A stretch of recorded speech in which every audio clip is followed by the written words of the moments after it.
Before their deaths, the following actors didn't just make their marks as some of Marvel's most popular or interesting characters. They left behind impressive bodies of work, with Hollywood being all the better for their contributions. These stars weren't just Marvel favorites, they built some of Hollywood's most distinguished careers.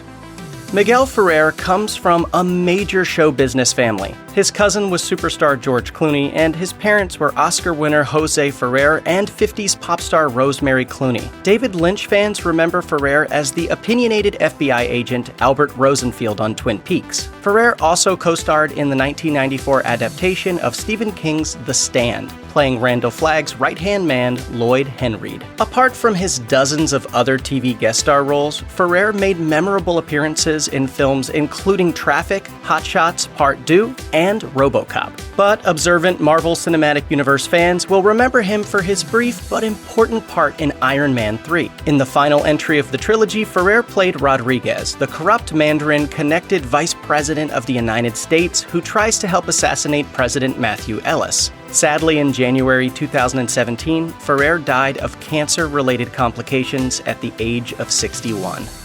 When stand-up comedy boomed in the 1980s and early 1990s, tons of clubs popped up in cities. Cable networks filled out their programming day with shows like An Evening at the Improv and the HBO comedy Half Hour, and a ton of joke tellers became instantly famous. Among them was John Pinette, a gifted stand-up and impressionist. Pinette dedicated a lot of his act to making fun of himself. He toured and taped comedy specials extensively while also landing acting roles. After playing a high school coach on Parker Lewis' Can't Lose, he appeared on Seinfeld, Dr. Katz' Professional Therapist, and in 2004, he showed up as Bumpo in the ultra-violent film adaptation of the ultra-violent revenge comic The Punisher, opposite Thomas Jane. Pinette brought comic relief to the otherwise dark movie as the easygoing character and the financial beneficiary of the Punisher's crusade. Tragically, in 2014, Pinette was found dead in a Pittsburgh hotel room, and a medical examiner ruled that he'd passed as a result of natural causes. Pinette was only 50.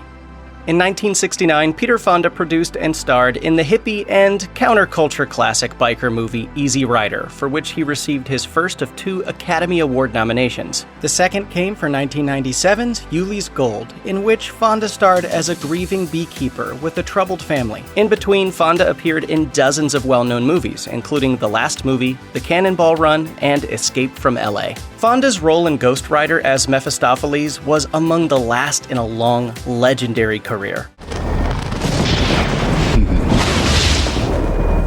Far out. In 2007, actor and avid comic book fan Nick Cage got his superhero franchise going with 2 Ghost Rider movies. Cage played Johnny Blaze, a bounty hunter forced into service for the unholy demon played by Fonda. In 2019, Fonda passed away at age 79 due to lung cancer.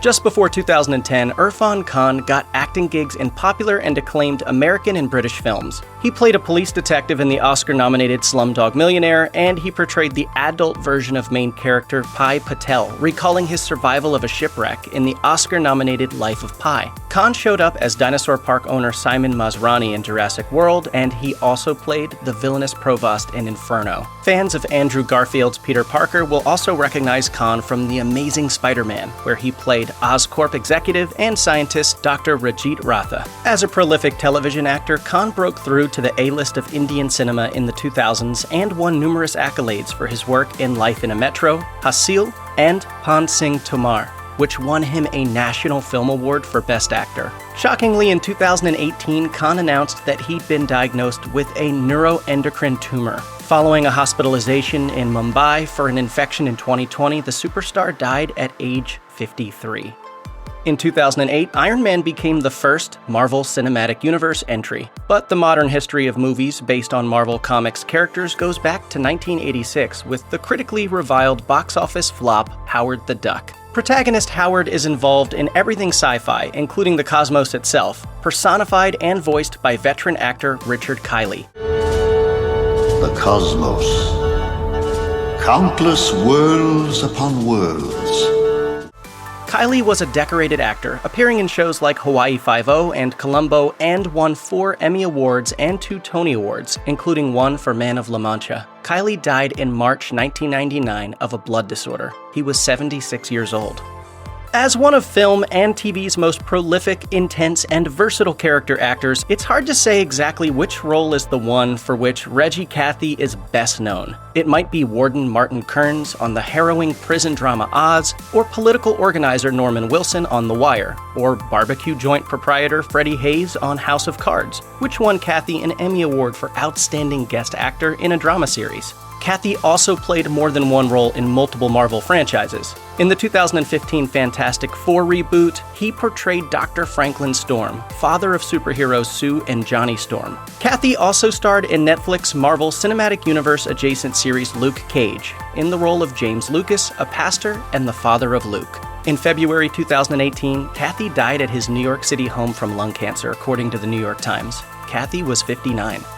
Dr. Wesley Von Spears appeared briefly in both Guardians of the Galaxy films. He didn't have any lines, but he was memorable just the same because Von Spears is a dog. In Guardians of the Galaxy, the pup portrayed Holographic Dog. And in Guardians of the Galaxy Volume 2, he played the part of Dog in the back of truck at Dairy Queen. Landing a role in Hollywood is sometimes about who you know, and nepotism definitely played a part in Von Spears' casting since he was the pet of Guardians writer-director James Gunn. The dog's influence on Marvel movies comprises more than just a couple of cameos. Gunn told IO9, "Truthfully, a lot of Groot is based on my dog, Von Spears. I think there's a sort of puppy-like innocence to Groot, that if my dog could talk, it would probably say, 'I am Groot.'" Dr. Wesley Von Spears died at age 17 in February 2020. Gunn briefly delayed filming on his next film, The Suicide Squad, to fly home and be with his dog in his final moments.